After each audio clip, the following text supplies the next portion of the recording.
खार खुदकुश हमले में अफगान शहरी मुलविस हैं। वज़ीर आज़म और आर्मी चीफ को दौरा पेशावर के दौरान ब्रीफिंग, सिविल और मिलिट्री क़यादत को खैबर पख्तूनख्वा की सिक्योरिटी सूरत हाल, खार खुदकुश धमाके, दहशतगर्दों और सहूलतकारों से मुतालिक भी ब्रीफिंग दी गई। वज़ीर आज़म शहबाज शरीफ ने खबरदार किया कि अफगान अबूरी हुकूमत अपनी सरजमीन किसी दूसरे मुल्क में दहशतगर्दी के लिए इस्तेमाल होने से रोकने के लिए ठोस इक़दाम उठाए। दौरे के दौरान वज़ीर आज़म और आर्मी चीफ ने खार खुदकुश बम धमाके के जख्मियों की अयादत भी की। जर्मन फौज के सरबराह जनरल अल्फोनास का GHQ रावलपिंडी का दौरा, सिपहसालार सैयद आसिम मुनीर से मुलाकात की। ISPR के मुताबिक जर्मन फौज के सरबराह ने दहशतगर्दी के खिलाफ जंग में पाकिस्तानी फौज की कामयाबियों की तारीफ की।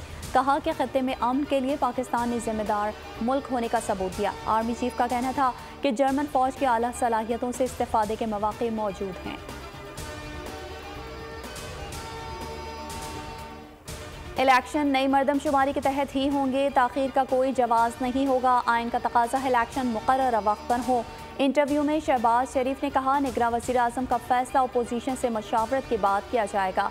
अगले वज़ीर आज़म नवाज शरीफ होंगे। इस्लामाबाद में तकरीब से खिताब के दौरान वज़ीर आज़म की भारत को एक बार फिर मुज़ाकरात की पेशकश। कहा, तनाज़ात के पुरअमन हल पर यकीन रखते हैं। पाकिस्तान अपने हमसाये से भी बात करने के लिए तैयार है, मगर शर्त यह है कि हमसाया भी संजीदा मामलात मेज़ पर बैठ कर हल करने पर तैयार हो।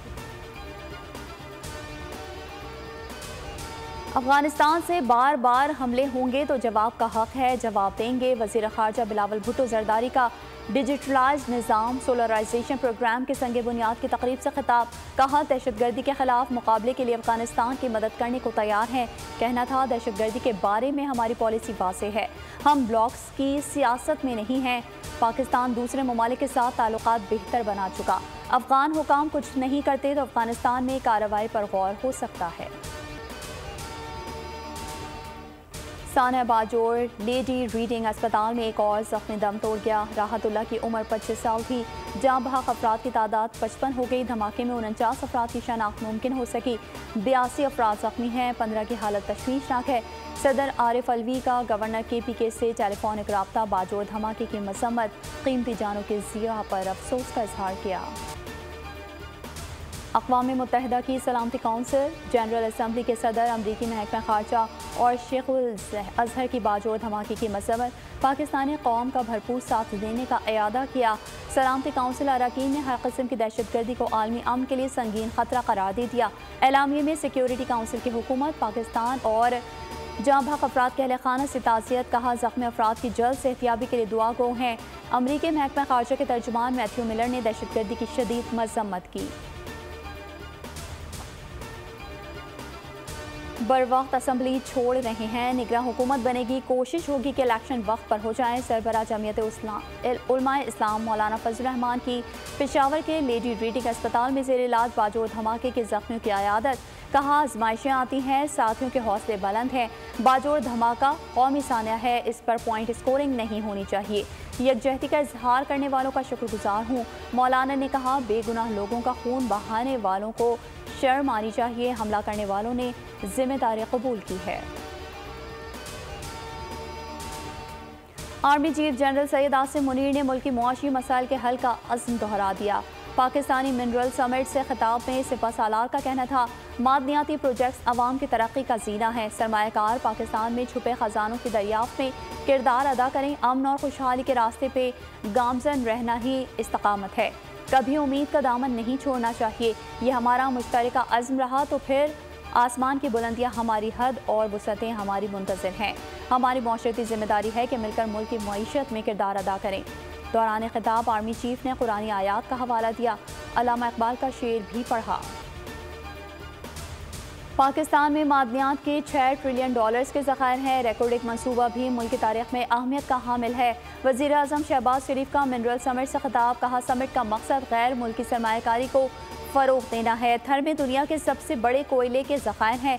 75 साल के दौरान हमने मादनी ख़जाने पर तवज्जो नहीं दी। माजी की गलतियों से सीख कर आगे बढ़ना होगा। बातें बहुत हो गई हैं, कुरेदने का कोई फ़ायदा नहीं। अब अपने अमल से तरक्की के अहदाफ हासिल करने हैं। पेट्रोलियम मसनूआत की कीमतों में इजाफा। पेट्रोल 19 रुपये 95 पैसे, डीजल 19 रुपये 90 पैसे महंगा कर दिया गया। कीमतों में इजाफे का ऐलान इसहाक डार ने किया। इजाफे के बाद पेट्रोल की नई कीमत 272 रुपये 95 पैसे, डीजल की कीमत 273 रुपये 40 पैसे हो गई। वजीर खजाना ने कहा IMF की शराइत के पाबंद हैं, पेट्रोलियम लेवी में कमी करके इजाफा एडजस्ट नहीं कर सकते।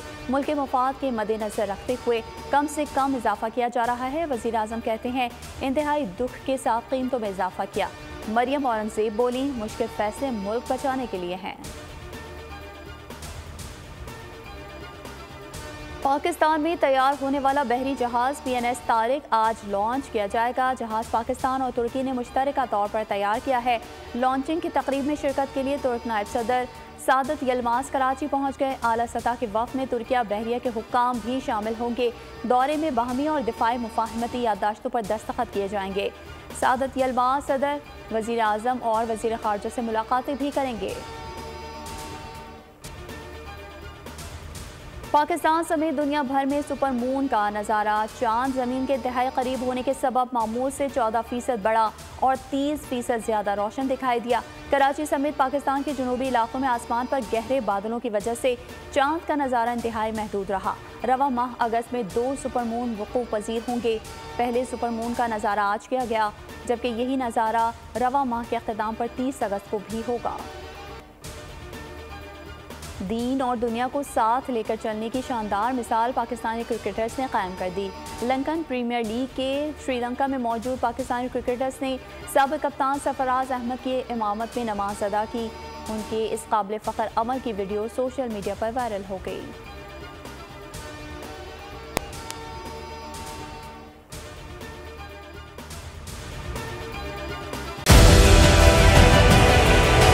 डिजिटल लोन स्कैम, आवाम को कर्जों के जाल में फंसाकर लूटने वाले भेड़िए बेनकाब। बोल की काविशें बाराबर साबित हो गई। ऑनलाइन कर्ज माफिया के गिर्द घेरा तंग हो गया है। बोल ने दिया अपने आवाम का साथ, उठाई इस स्कैम के खिलाफ आवाज। बोल की डिजिटल लोन स्कैम के खिलाफ आगाही मुहिम की सबसे बड़ी ट्रांसमिशन 59% आवाम ने देखी अपनी स्क्रीन पर, क्योंकि बोल है पाकिस्तान का नंबर 1 न्यूज चैनल। सब्सक्राइब करें और बेल दबाएं ताकि कोई खबर रह न जाए।